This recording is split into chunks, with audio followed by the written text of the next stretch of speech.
মেয়ে হয়ে জন্ম নিয়েছিলাম বলে বাবা আমাকে একদিন ফেলে দিছিল, কিন্তু এখন আমি সেই মেয়ে হয়েই বাবার সংসারের পুরো দায়িত্ব নিয়েছি। আমার মার যখন 15 বছর বয়স, তখন আমি আমার মার গর্ভে আসি। আমি মেয়ে হয়ে জন্ম নিছি, তাই আমার বাবা আমাকে পছন্দ করেননি এবং আমার দাদা বাড়ির মানুষ, দাদা দাদি, চাচা ফুপু কেউই পছন্দ করেনি। আমি আমার নানা বাড়িতে জন্ম নিছি, কিন্তু আমার নানু নানা তারা আমাকে খুব ভালোবাসতো। আমার বাবা আমি মেয়ে হয়ে জন্ম নিছি বলে আমার নানু বাড়িতে আমাকে দেখতেও আসেনি। এরকম কিছুদিন চলে গেল। তারপরে আমি একটুখানি বড় হইলাম। বাবাকে যখন সবাই বলতো যে তোমার মেয়ে অনেক ফুটফুটে, অনেক সুন্দর, বাবা তো তাই মনটা একটু নরম হলো। বাবা একদিন সত্যি সত্যি আমাকে দেখতে গেলেন। আমাকে দেখে বাবার মনটা নরম হয়েছে। খুশি মনেই বাবা আম্মুকে বলল, তোমরা এখন বাড়ি চলো, অনেক দিন তো থাকলে, আর কত, চলো বাড়ি যাই। আমার বাড়ি খুলনা। বাবার আমি প্রথম মেয়ে।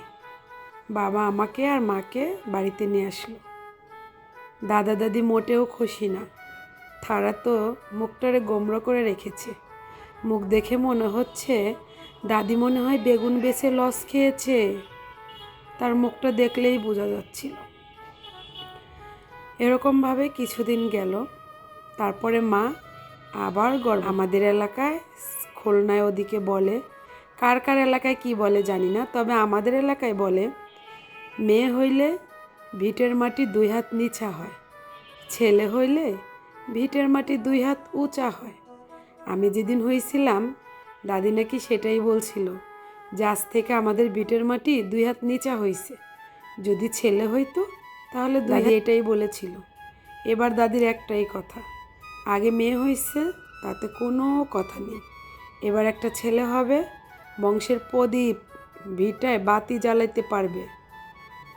আমরা মরার পরে ভিটায় যেন একটা বাতি জ্বালানোর মতো কেউ থাকে, এটাই আমার দাদির। কিছুদিন পরে আমার একটা ফুটফুটে ভাই জন্ম নিল। মাশাআল্লাহ, সবাই অনেক খুশি।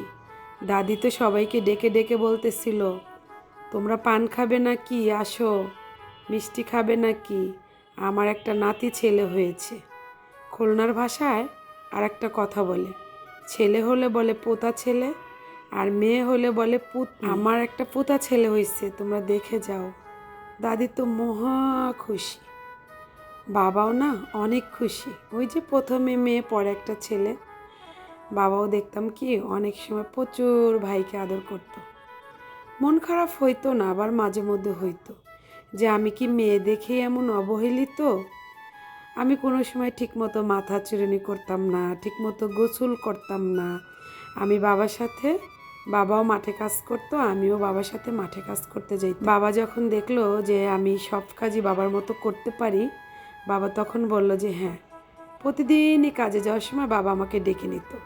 কিন্তু আমি লোকায় লোকায় স্কুলেও যাইতাম, আর আমি একটা খেলার প্রতিযোগিতাও খেলতাম। স্কুলে প্রথম যেদিন খেলা হলো সেদিন আমি একদম দৌড় প্রতিযোগিতায় প্রথম হয়ে গেলাম। আর প্রথম হয়ে আমি একটা বড় গিফট নিয়ে আসলাম। সেটা দেখে তো বাবা মহা খুশি, আমার মাও সেও খুশি। আসলে ওই বাড়ির ভিতরে সত্যি কথা, আমার ব্যথাটা না কেউ বুঝতো না, একমাত্র আমার মা ছাড়া। মা শব্দটা অনেক মধুর না? আমার মা না আমার সব দুঃখই বুঝতো। অনেকেই আছে বুঝে না, শোনে না, পুরো ভিডিও দেখে না, এসে এসে কমেন্ট করে এটা কি আপনার জীবনের গল্প? আরে ভাই, গল্পের পুরোটা তো দেখবে, তারপরে বলবে। এই গল্পটা ছিল খুলনার একটা বড় আপুর, আর গল্পর বাকি অংশ বলবো অন্য একটা ভিডিওতে।